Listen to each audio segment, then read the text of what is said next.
Siyanibingelela bazalwane egameni elihle lomfelo wethu uJesu Kristu waseNazaretha.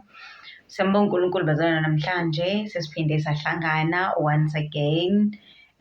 Size no part 2 ka-Anti Wezizwe, u-Anti Jabusiya. Okay, sengishilo ukuthi ubani, but ngiyacela-ke bandla, ngiyanibingelela bazalwane, siyambonga kakhulu uNkulunkulu indeed. Thank you for tuning in with channel. Siyabonga, thank you for watching our videos. Thank you for sharing. Thank you for commenter. Welcome. If you're a new subscriber, sithi nje siyakwamukela ka-Theocracy Networking Embassy. Lo khulumayo bazalwane igama lakhe uNosipho owakasibiya isibongo, umntwana kaNkulunkulu kholo osindisiwe odele konke, full time embusweni kaNkulunkulu egameni likaJesu. Namhlanje angihambi gedwa, ngiyahamba ngicela zazise ukuthi ubani. Siyakwamukela egameni likaJesu ka-Theocracy. Ngiyabingelela abalaleli, ababukeli bonke emakhaya egameni elihle leNkosi yethu Jesu. Amen. Siyabonga. Siyabonga kubo bonke abakhomentayo. Sibonga nje wonke ama-comments abazali abakhomenta ngawo. Siyabonga uNkulunkulu, simnikeza udumo egameni likaJesu. Igama lami ngikujabulile Sibiya Thembelihle, abanye bangibiza kanjalo, umntwana kaNkulunkulu osindisiwe, omthanda uJesu, odele konke egameni likaJesu. Amen. Amen. Bazalwane-ke uphathuke namhlanje lo ufakazi buka-Anti. Oqalayo ukubona lo bengakaze umbone upart 1, please go and check khona la Theocracy upart 1. And yes. Okay, then without ukumosha isikhathi, siyacela u-Anti namhlanje uzosifakazela ngokudela konke. Eqaleni wayesifakazela ukuthi wamamukela kanjani uJesu, wasindiswa okwenzakalani empilweni yakhe, iziphi noma ayithatha. Sifisa namhlanje sifisa ukuzwa namhlanje usilethile ubufakazi maqondana nempilo yakhe yokudela konke, but-ke ngizokuchaza mina, uzozichazela. Lithi izwi likaNkulunkulu uJesu nifakaze, uthi hambani nenze zonke abafundi bami. Uthi laphayana uncedini yezenzo, singofakazi, chapter 1, thina singofakazi bakhe. So-ke mayitshela abafundi uthi abahambe befakazi. So thina singofakazi bakaJesu Kristu, sithula ubufakazi ngokuthi uJesu wenzeni ey'mpilweni zethu, wenzani ey'mpilweni zethu. So-ke singofakazi bakaJesu Kristu. Over to you, Auntie Jabu. Amen. Ngiyabonga. Amen. Siyabonga bazalwane. Sisaqhubeka, ngizocela nje sifunde izwi la ngokukaMark chapter 8, soqala ukufunda kuverse 4 la kufundeka khona kanje. Wayesebiza isixuku nabafundi bakhe wathi kubo, uma umuntu ethanda ukuza emva kwami, makazidele, athabathe isiphambano sakhe, angilandele. Ngokuba yilowo nalowo othanda ukusindisa ukuphila kwakhe uyakulahlekelwa yikho, kepha olahlekelwa ngokuphila kwakhe ngenxa yami nangenxa yevangeli uyakukusindisa. Amen. Hallelujah. Hallelujah. Siyambonga uNkulunkulu bazalwane egameni likaJesu. Amen. Ubufakazi bami buzoqala la ekuthenini ngingakadeli konke. uNkulunkulu ngake ngasebenza kwesinye sey'kole e-high school, ngifundisa i-mathematics. uNkulunkulu-ke wayeseqalile esekhuluma ngobaba uSibiya ngezinto nje zonke ey'thinta i-system, noma kwakuyinto eyayingakagxili, kwakuyinto engakapheleli, kodwa wayeseqalile esekhuluma ngendaba zama-birthdays, oma-Easter, ukuthi konke lokho uNkulunkulu akumthokozisi. So nje wayeseqalile ekhuluma ngalozo zinto, noma wayengakakhulumi ngokuphuma ngokuphelele ku-world systems, ngoma-celebrations, kwi-education yakuleli zwe, kwi-health system yakuleli zwe, nje kungakafinyeleli lapho ngokuphelele, kodwa wayeseqalile esekhuluma ngendaba yama-celebrations akulelizwe ukuthi uNkulunkulu awamthokozisi. So ngaloso sikhathi-ke ngifundisa from grade 10 to matric. uNkulunkulu-ke nje wenza ngendlela yakhe, nje kwaba nendlela nje eyenzakalayo empilweni yami. Ngagcina sengiyekile esikoleni ukufundisa ngoba into engayibuka ukuthi uma ngabe kunomsebenzi owenzayo fanele uzidedicate wena wonke. Lithi izwi likaNkulunkulu uyithanda inkosi uNkulunkulu ngayo yonke inhliziyo yakho, ngawo wonke amandla akho, ngayo yonke ingqondo yakho, ngawo wonke umphefumulo wakho. So into engayibuka laphayana ngabuka ukuthi isikhathi noNkulunkulu asibibikho. Ugcina usunaka kakhulu impilo yakho yonke, wena wonke usuyinikele ngokuphelele. So ngabuka lokho ukuthi ukuze la kuhambe kahle lo msebenzi engiwenzayo fanele ngizinikele ngokuphelele, ngizidedicate mina ngokupheleleyo ukuze lo msebenzi uzohamba kahle. Ngoba phela uma uqashiwe usungayeli ukuthi uyoshumayela, usungayeli ukuyoshumeza abantu, uyotshela abantu ngaleli vangeli lokusindiswa, kodwa usuke laphaya uyele umsebenzi wakhona ukuthi usebenze ngoba kunesivumelwano enivumelene. So-ke uNkulunkulu-ke wangenzela umusa-ke, ngalowo ndlela ngabuka ukuthi la kuzophela ukukholwa kwami, ngizofa nje empilweni yokukholwa spiritual. So ngathatha isinqumo-ke sokuthi ngishiye. So ngesikhathi-ke ngithola lo msebenzi bazalwane, yayimibili, omunye noma kwangesona umsebenzi lona omunye, kodwa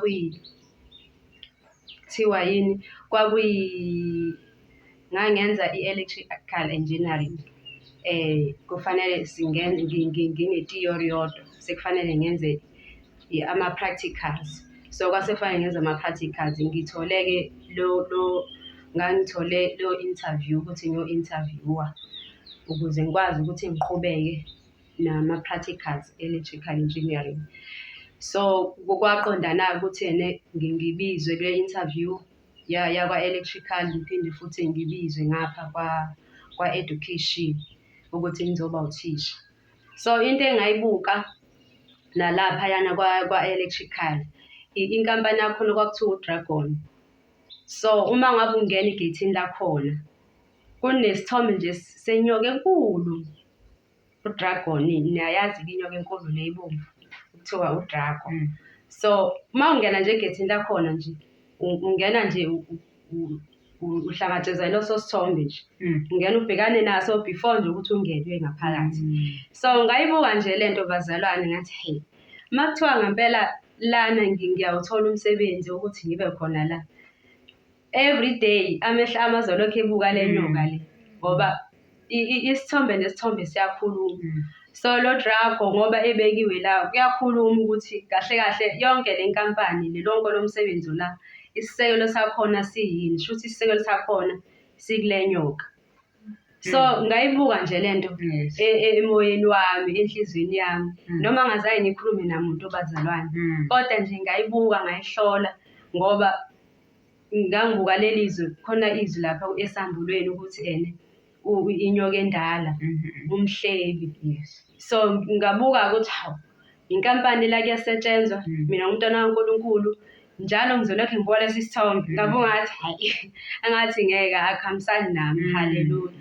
So kanti kuzophuma le opportunity yokuthi ngibizwe futhi nakwa-education. So ngase ngikhetha ka-education.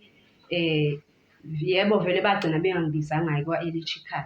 Ngakubonga-ke lokho, kwavele ngangayimiselanga ukuthi cha, nje ngangingenawo umdlandla wokuthi ngaya khona ngoba ngazi ngibuke nje impilo yakhona, ngibona ukuthi ayila ngeke ngize ngilunge. So ngagcina-ke kwa-education, njengoba sengishilo ukuthi nakhona ngabuka ukuthi kufanele impilo yakho uyinikele malithi uNkulunkulu, oyikhonza inkosi uNkulunkulu wakho ngayo yonke ingqondo, ngawo wonke amandla, ngayo yonke inhliziyo. So ngabuka ukuthi amandla ami la kufanele ngiwaphelelise la kulo msebenzi waka-education. So ngabuka ukuthi isikhathi la noNkulunkulu asikho, and akusikhona kodwa la maningi ama-temptations la esibhekana nawo. Amanga akhona khona la, fanele uqambe amanga. So uphambene nezwi laNkulunkulu. Malithi izwi laNkulunkulu, abaqamba amanga isabelo sabo sisechibini endlutha umlilo. Bonke abaqamba amanga nabathanda amanga bangaphandle kwesango, bangaphandle komuzi kaNkulunkulu. So ngabuka ukuthi-ke uma ngiqhubeka nalo msebenzi kuningi vele engigaqela kukho, isikhathi noNkulunkulu ngeke ngisithole, and uma ngasitholi isikhathi noNkulunkulu ngizogcina nje umuntu wami wangaphakathi efa. So ngathatha isinqumo-ke bazalwane, ngashiya. Akubanga isikhathi eside-ke bazalwane ngisebenza kuleya ndawo, kwaba nje mhlawumbe kwaba 3 to 4 months. So ngakhetha-ke ngashiya bazalwane. Haleluya. Yeah, noma ngabangalula ukushiya khona bazalwane, ngoba uma phela kulesi sikhathi nje siphila kuso, umsebenzi into ephezulu nje. Mangabe usebenza nje into ephezulu ethandekayo nje, ukuthi nje nawe nje kwawena usuyibona ukuthi sengiphumelele, ngiyasebenza, usunama dreams, usuyayibona uthenga imoto, usuyayibona nawe unomuzi wakho ngelinye ilanga, usuyayibona nawe ulekelela ekhaya. And-ke nje kwakukhona lokho ukuthi nami sengizolekelela ekhaya. Kodwa-ke bangalula bazalwane, ngoba ngisho umfowethu ubaba uSibiya nakena kwakungelula, ngoba wayesejabula, ngoba wayenalento yokuthi wayehleze esho njalo ukuthi ngifuna ukuthi ufunde dadewethu, usebenze, ngoba yena wayesenayo lento ukuthi uNkulunkulu umbizile, fanele ashumayele ivangeli, fanele aphumele umsebenzi kaNkulunkulu. So wayesenakho lokho ukuthi ngoba isikhathi sasingakashayi, wayesalinda ukuthi ahlele izinto lapha nalapha nje, niyabazi ubufakazi bakhe bazalwane. So naye-ke uyena muntu engangihlala naye engithandazela nje ukuthi ngiphumelele, ngisebenze, ukuze uma sephumela umsebenzi wenkosi ngaleya ndlela yokubizwa ingakambuleki ngokuphelele indaba yokuthi nje siyaphuma complete kwi-system yakuleli izwe. So enalento yokuthi-ke nawe uyazama uyangifunela umsebenzi, ngawuthola ngempela. So mase ngiwuyekile umsebenzi kwanzima-ke nakuyo impela, ngoba waze wathetha nje kanzima kabi ukuthi ngishiye umsebenzi, sekuzofanele nje ukuthi ngisize nje nami ngiqhubeke nempilo, kodwa ngike umsebenzi, angikwazi ukubekezela. So kwasho ukuthi bazalwane, mabe unqumile enhlizweni, unqumile wanquma, awusanako okunye, ngoba uyazi wena into engaphakathi kuwe ukuthi kwenzakaleni.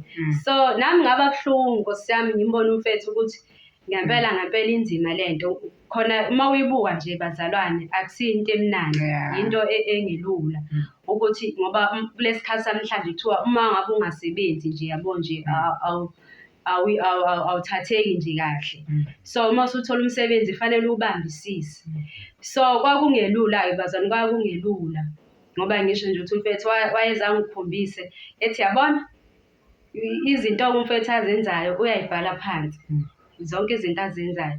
Athi yabo nanti ibhuku bengikuthandazela ukuthi uthole umsebenzi. Manje wena usuyawuyeka nje kanjalo nje kulesikhathi lesi umsebenzi utholakala kanzima kanje. Kwasho ukuthi-ke bazalwane, mina nginamazwi ngizothini, kodwa nje ngaba nalento ukuthi nami ngibuhlungu, bengafisi ukuthi ukubazisa ubuhlungu, ngoba kwangesiyena yedwa kwakukhona abazalwane aba-involved kulelo khuzana, kulo msebenzi angiwutholile. So ngibuka yonke leyo nto ukuthi labazalwane ngizobaphoxa, isekhaya ngizobaphoxa, umfowethu nosisi ngizobaphoxa, kodwa nje konke lokho-ke bazalwane ngakushaya indiva. Ngathi cha, senginqumile, ngizoyeka, ngoba mina ngiyazizwa ukuthi cha, ngiyahluleka nje impela ngeke ngikhone. So ngisho uprincipal wasesikoleni waze wafika impela ngisho ekhaya ezongincema, ethi Miss Sibiya, siyakucela yini uyekeleni. Hhayi ngamtshela ngathi hhayi thisha omkhulu impela, hhayi angikhoni, senginqumile impela cha ngeke ngisaqhubeka. So nje kwaba kanjalo nje bazalwane, lwaba kanjalo uqala kwami ukuthi ngiphume kwi-system. Nami-ke bazalwane yayingabi bikho lento ukuthi ngidela konke njengoba izwi lisho ukuthi uma umuntu ethanda makazidele. Kwangabi bikho lokho kodwa ushuthi umoya oyingcwele nje uyena owelokhe esebenza. So ngaphuma-ke lapho bazalwane ngaqhubeka nje nempilo ngoba kwangesikhona ukuthi njengoba ngiphuma la hhayi ngeke ngiphinde ngisebenze, kodwa lalisekhona ithemba ukuthi hhayi ngisazothola omunye umsebenzi ngiqhubeke ngisebenze. So futhi nalapho uma ngabe sengiyekile, ngiyakhumbula ngisebenza ngenza lezi zinto uma ngabe usuphumile emsebenzini kufanele kube nama-forms owagcwalisayo nje kunezinto ozenzayo. Ngiyakhumbula ukuthi kunenye i-offer engayithola. Ngathi nje ngisebhenki ngiyolungisa zona iy'ndaba lezi ukuthi sengiyaphuma emsebenzini.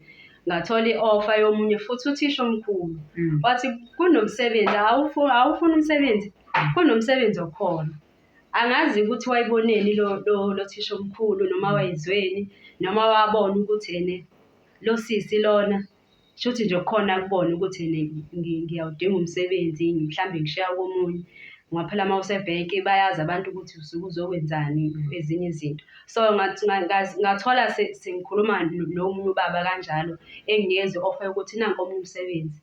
So nalapho futhi cha ngathi ngiyabonga. Ngabonga nje ngathi cha ngiyabonga ngiwudinga umsebenzi. So omunye umuntu-ke wayengabuka impela ukuthi cha hayi lo sisi udidekile. Oyeka ama-offer amangaka umsebenzi ingekho kanje. Kodwa ngenxa yokuthi nganginqumile khona lento eyayingiphuthumisa ukuthi cha no nje la ungabe usaqhubeka. So kwaba kanjalo-ke bazalwane. Ngiyakhumbula ukuthi nabazalwane abanye babengicenga bethi hawu sisi yini uyahluleka uyasaba uyasaba. Hhayi kwasho ukuthi-ke bazalwane nginqumile nje kanjalo, inkosi ingisize kanjalo. Ngaphuma-ke bazalwane emsebenzini wa-education wokufundisa. Ngaqhubeka-ke bazalwane nje nempilo, ngaqhubeka nempilo nami ngumuntu nje osanethemba lokuthi phela kukhona okunye okuzovela ngoba kwangakabi khona ukuthi hhayi sengiyaphuma nje ngokuphelele kwi-system yakulelizwe. uNkulunkulu shuthi nje kwakuyindlela angilanda ngayo, kwakuyindlela angisiza ngayo. So ngaphuma-ke bazalwane ngaqhubeka kwakukhona-ke isitolo nje engangisebenza kuso sidayisa ukudla. Uma ngiphuma-ke la esikoleni ngaqhubeka ngasebenza kuleso sitolo esasidayisa ukudla. Leso sitolo-ke sasihlanganisile nje abazalwane abathile. So ngangena-ke nami kuleso sitolo ngasebenza. Ngakhona kwaba isikhathi esithile kwabizwa ukuthi sekuthatha over omunye umzalwane. uNkulunkulu wangikhipha futhi nakhona kwashaya isikhathi ukuthi hayi asisadingakali kanti sekuzoqashwa abanye. So ngaphuma kanjalo-ke ngawumuntu-ke nje esehlela ekhaya. Haleluya. Kanti ngaleso sikhathi uma ngabe sengiphumile kanjalo, ngaleso sikhathi uNkulunkulu uyasebenza-ke la ngubaba uSibiya. uNkulunkulu-ke wayese ekhuluma-ke ngendaba ye-world system, indaba yokuphuma kwe-system yakulelizwe, kwi-education yakulelizwe, kwi-health system yakulelizwe. So wayeseyikhuluma-ke mina vele sengihleli angisasebenzi ngaleso sikhathi. Ngaleso sikhathi ngangakaphumi esitolo ngokupheleleyo. Wayekhuluma nje ngisaqhubeka. Ngase ngificwa ukuthi isikhulunyiwe indaba ukuthi kufanele siphume kulelizwe. Kwase kufika lesi sikhathi sokuthi-ke siyaxoshwa-ke noma kwathiwa hhayi asithi ukuhamba silinde kanti indlela esixoshwa ngayo. So kwaba ukuthi-ke sengiyahlala kanjalo-ke. Indaba yokudela konke-ke yathi uma ifika-ke bazalwane ngangakayi-understand noma ngithi ngangayizwisisi kahle. Kodwa uma ngabe lishunyayelwa izwi ngangizwa ukuthi le ndaba iyona impela. iyimpela nje. Ngiyizwe emoyeni wami ukuthi noma ngingakayizwisisi noma ngingakayiqondi, kodwa ngiyizwa phakathi emoyeni wami ukuthi iyiyo ivela kuNkulunkulu. Ngiyakhumbula nje ukuthi ubaba uSibiya wayeze akhulume ngokuthi waze wakhuluma nangokuthi umphika uKristu uzovela le phesheya. Nginalokho nje ukuthi hawu, hhayi usenangoku mfethu useyithathaphi-ke leyo. Ngenxa yokuthi-ke izwi ngangingakaliqondi uma ngabe ukwi-system yakuleli zwe, ngisekwi-system yakuleli zwe, ngangingenaso nje isikhathi sezwi ukuthi ngizothatha izwi nginike isikhathi ngilifunde. Izinto ey'ningi ngangingakazazi, izinto ey'ningi, kodwa nje ngangimile ekuthenini ngisindisiwe, ngiyamthanda uJesu, ngiyamsaba uNkulunkulu futhi ngiyamshisekela ukuthi ngiphile ukulunga, ngiphile ubungcwele phambi kaNkulunkulu. So uma ifika-ke indaba yokudela konke nje lekhu embula nje ubaba uSibiya embula nje izinto, okunye kungithusa ngithi hayi ukuthathaphi lokhu mfowethu. So kodwa lento ibisho ngaphakathi ukuthi yona iyiyo, izwi liyilo impela liyiqiniso. Amen. So makuqhubeka-ke bazalwane, ngahamba nje kanjalo ukuthi angisasebenzi. Uba uNkulunkulu ngapha uyasebenza ngoba uSibiya usembula indaba ye-world system ukuthi-ke cha asisagcini-ke manje kuma-celebrations. uNkulunkulu wagcina-ke manje ey'mbula ngokuphelele ukuthi kahle kahle lama-celebrations aqhamukaphi, lama-celebrations afundwaphi, athathwaphi. So uNkulunkulu wayambula-ke lento ukuthi kahle kahle isource yayo yonke lento i-education. I-education yakuleli zwe, lezi zinto zifundelwa laphaya esikoleni. So kahle kahle thina singabazalwane simele ukuthi siphume nje kwi-system, kwindlela yokwenza yakuleli zwe, siphume ngokuphelele ngoba yonke into ifundwa khona. So ngahamba-ke bazalwane-ke ngaya ngokuya-ke, shuthi ngingasho nje bazalwane ukuthi ukudela kwami nje ngidele nje endleleni sihamba nje uhambo. Eqala nje ubaba uSibiya ephuma kwi-world system nje, mhlayigcina nje emsebenzini, ephuma nje ethi usephumela umsebenzi wenkosi. Kimina-ke bazalwane kwaba nobumnandi enhliziyweni yami, kwaba nobumnandi nokuthula, ubumnandi. Uma iphuma nje emsebenzini kwaba nobumnandi emphefumulweni wami, ngoba nganginalento ukuthi uzophuma nini baba uSibiya emsebenzini. Angazi nami ukuthi yini le eyayisho kanjalo, eyayingishiso kanjalo, kodwa kunalento eyayisho emphefumulweni wami ukuthi ubaba uSibiya uzophuma nini emsebenzini. So mhla iphuma kwaba nokuthula nobumnandi enhliziyweni yami, engikholwa ukuthi kwakuqinisekisa ukuthi ukuphuma kwakhe emsebenzini uNkulunkulu uyathokoza ngakho, and nami ngizosizakala ngokuphuma kwakhe emsebenzini esephumela umsebenzi wenkosi.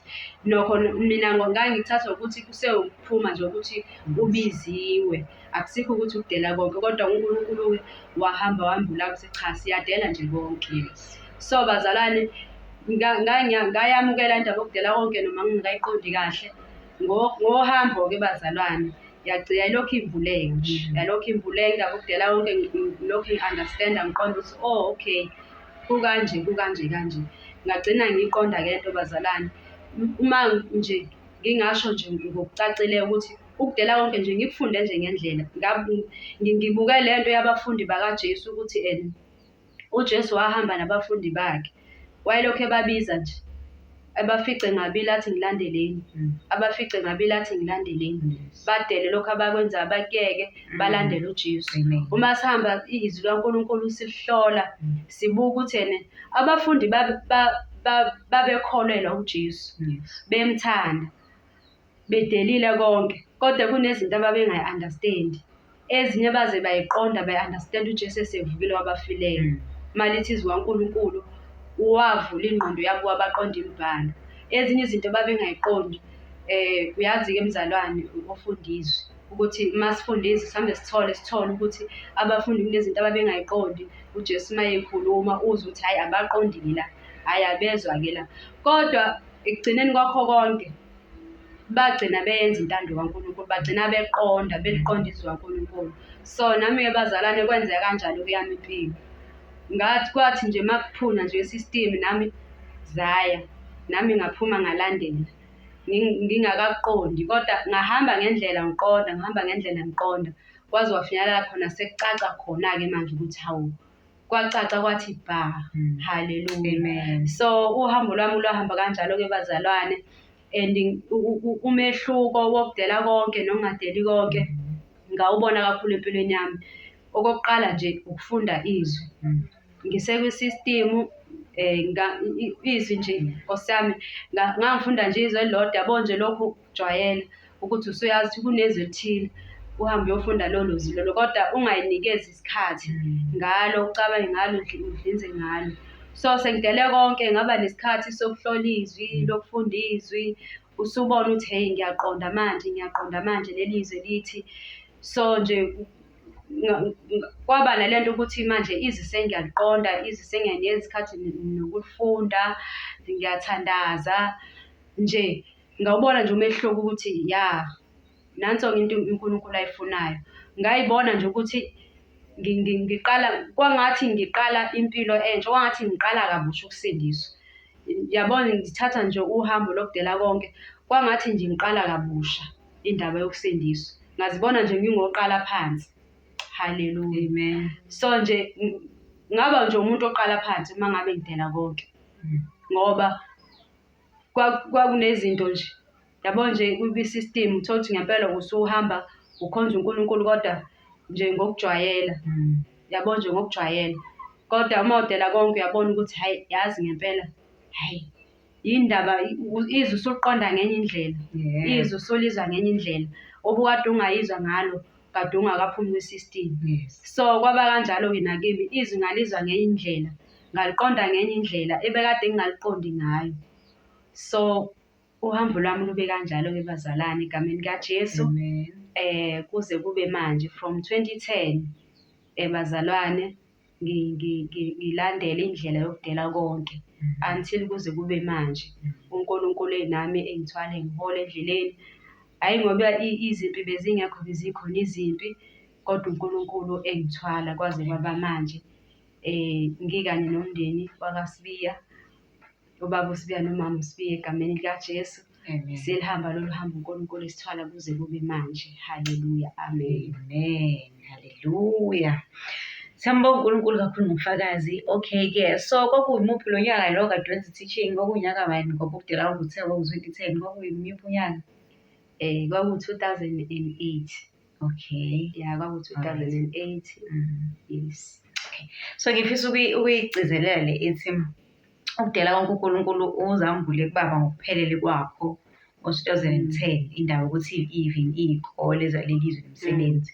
So ngo-2008 uNkulunkulu uyekisa u-anti, aka-understand ukuthi wayeyeka, aka-understand naye, ubona nje ukuthi hayi ngeke, khona into engekho right, kumoya akuhambe kahle, but aka-understand ukuthi lezi zinto vele asidinge kuzo samantwana kaNkulunkulu, but wamlalela uNkulunkulu. Kwase kwafika isikhathi sokuthi uNkulunkulu uyazambula.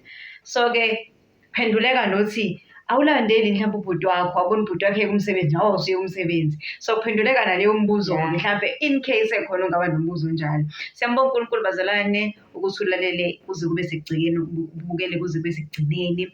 uNkulunkulu nje akubusise egameni likaJesu. Okay-ke, wake wayishare nje ividiyo yakaTheocras nomzana Nothile. Please share the video ku-WhatsApp group okuyo, noma imaphi ama-WhatsApp group okuwona. Please share the video egameni likaJesu. Have you subscribed? Please subscribe to the channel egameni likaJesu. Okay, bese sithi like button, 1 2 3 go, the like button. Thank you. Okay, bese drop i-comment-ke bazalwane ukuthi ebufakazini kuphi nokukusizile, yiphi nje part othe mawuzwa kwaba khona lesindike khona, noma weza uNkulunkulu ekuthinta empilweni yakho. Please just drop a comment nokuthi imuphi umbuzo nawo egameni likaJesu, imuphi umbuzo nawo kulofakazi u-Anti Adikuthula. Okay, ngicela-ke anti i-contact mafisa ukuthinta bangakuthola pha bazalwane egameni likaJesu. Thini inamba yakho? Ngiyakhumbula ngayo langa ongekho sho ngayo. Ngiyathemba-ke namhlanje ukuthi ulisho nginamba yakho. Ithini inamba yakho singakuthola kuyo sidinga singababukeli bakaTheocras Turkey Embassy.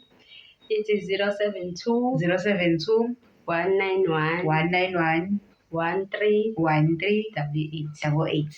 Yeah. Okay, odinga uNosipho Thandeka kaSibiya, it's T, i-email address leyo, tsbiya 916@gmail.com.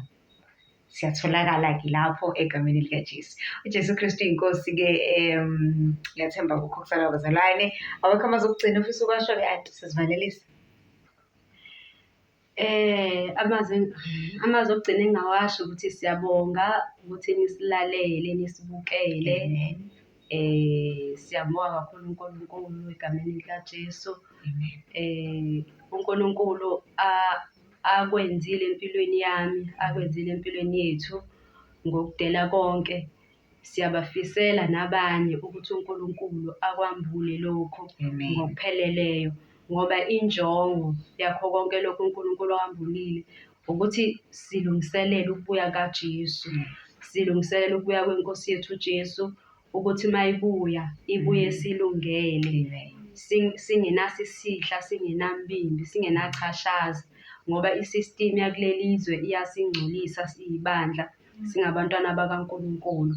Singanakile thina, singaboni, kodwa uma uNkulunkulu esembulile sikukhulula, uyambuleka ukuthi yazi ngempela isystem iyangcolisa, ngempela isystem iyangonisa, ingenza ukuthi ngone. Ziningi izinto ezichomelela kwi-system. Wena uma umntwana kaNkulunkulu kuyo, ngempela uyahlehla kuNkulunkulu. So injongo nakho konke uNkulunkulu indlela ambula ngayo, isizathu ukuthi ngoba uJesu uyabuya, silungiselela ukubuya kwenkosi yethu uJesu. So siyathanda ukuthi sonke singabantwana bakaNkulunkulu esimvumile uJesu ukuthi uyinkosi nomsindisi, sahlanzwa ngegazi lakhe, sathethelela izono zethu. Sithanda ukuthi sonke bazalwane sihambe siyekhaya, ingabi bikho into ezosithiya endleleni, ingabi bikho into ezosivimbela uma ngabe uJesu esibuya. Sonke sihambe siyekhaya ezulwini. Amen. Amen. Elokugcina-ke bazalwane, lithi izwi likaNkulunkulu, Philippians chapter 4 verse 7, if I'm not mistaken, lithi izwi likaNkulunkulu, ukuthula kukaNkulunkulu okudlula ukuqonda konke kuyakulondoloza inhliziyo zenu. Engikufundile nengikubambile ebufakazini baka-anti namhlanje ukuthi uma kunento ozwayo ukuthi awunakho ukuthula ngayo, noma ngabe abantu abaseduzane ba-understand, noma ngabe umndeni awa-understand, noma abazali aba-understand, noma ngabe ama-siblings osisi nobhuti bakho ba-understand, wena uma uzi ukuthi uNkulunkulu akakudingi la, le bhizinisi olenzayo akathokozi ngalo uNkulunkulu, kulo msebenzi uhlekile uNkulunkulu akathokozi, kulesi sikole othi uqhubeka naso uNkulunkulu akasifuni, kulama birthday othi uyawa-celebrate, ukuvota, uNkulunkulu uma uzi ukuthi i-peace kaNkulunkulu abonayo manje akunayo i-peace, ukuthi abantu aba-understand abaseceleni, abanye bazo-understanda ngendlela. Ngithi uyabona ukuthi ubaba uSibike ngaleso sikhathi engakambuleki ukuthi sidela konke benoma nguSibike, so-ke babenga-understandi ngaleso sikhathi, but kwafika isikhathi ba-understand. So-ke nawe izinto uNkulunkulu akathi zenze, noma ngabe abantu abaseduze nawe aba-understand, wena uyazi ukuthi uzwa ngaphakathi, uyayizwa i-peace kaNkulunkulu. So-ke lalela umoya ongcwele kaNkulunkulu. Uma nje uza ukuthi lokhu kuyintando ukuhlola ezwini ukuthi okay, nayintando kaNkulunkulu, khambisana nezwi, nokuthula kaNkulunkulu kuyafakazelana nalokhu kuzwa ngaphakathi, lalela uNkulunkulu ukuthi abantu bathini, ungakhathazeki. uNkulunkulu anibusise, siqhubeke sikulangazelela ukumlalela uNkulunkulu, sisalungela ukubuya kaJesu. Jesu Kristu inkosi, anibusise nonke. We love you with the love of the Lord egameni likaJesu. Amen. Amen.